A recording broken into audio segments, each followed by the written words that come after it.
3, 2, 1. Talk to me. This is the Nikon Z 50 f1.2. My name is Michael Ursua. I'm a wedding filmmaker from Dallas, Texas, and I want to talk to you guys about why this huge rig is my new go-to for wedding days. Talk to me. Quick rundown of the lens. You're going to have an 82mm thread size, 17 glass elements, 2 programmable buttons, as well as a programmable ring. I'm not going to get too into the details about the physical aspects of the lens. There's so many other videos on here about that. I want to talk about what this lens has been like in my experience as a wedding filmmaker. To talk about a few things I love about this lens, first off is obviously going to be that 1.2 aperture. We've been using the 50-1.8 pretty much since it came out with our Z6, and recently in the past couple years we've been using it on the Z9s for our wedding films. And while it was a great lens, we just couldn't really get the look that we were looking for our wedding films. We tried pairing the 1.8 with things like cineblooms and pro mists, editing, trying to get the look that we were going for our films, but we just couldn't get exactly what we wanted, and we thought the 1.2 would deliver on that, so we decided to pull the trigger on it finally. And after shooting it wide open on a couple wedding days, this lens has absolutely delivered in that aspect. On closer subjects, you're going to get that beautiful fall off that you'd expect from a 1.2 lens. We use this for things like bride details, rings, anything that we think would benefit from kind of an artistic, dreamlike feel. At medium to far distances, pretty much everything is going to be tack sharp, even shot at 1.2, and that extra stop of light is going to help you with things like send-offs at night and dance floors.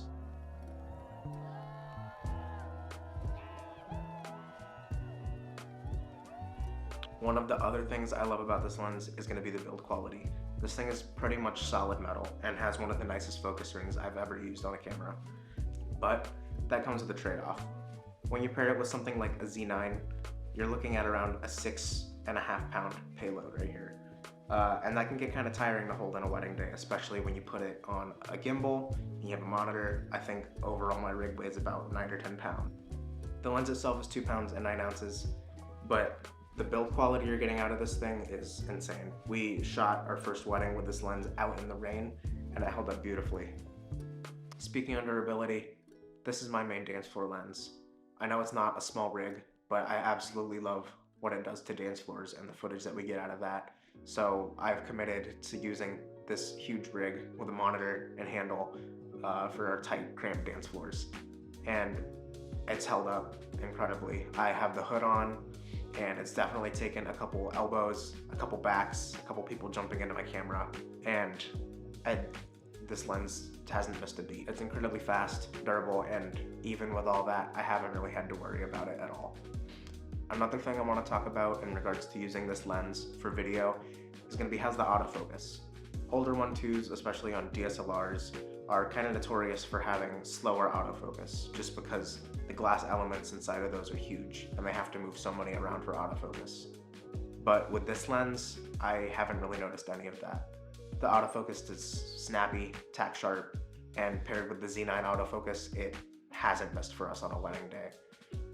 One thing I will say is we use a lot of manual focus on wedding days, and we've noticed that it is a little bit loud, and I'll put that here for you guys to see.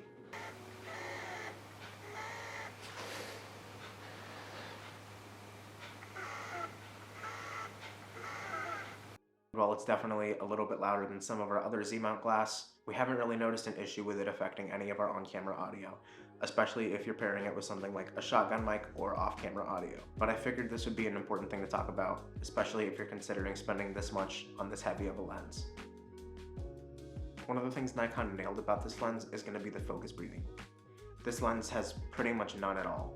I know camera brands like Sony have things like focus breathing compensation, but I think not having it turn on a setting and having a lens just like that already is a big win in terms of wedding days. Another thing about this lens for a wedding filmmaker is that it's a prime.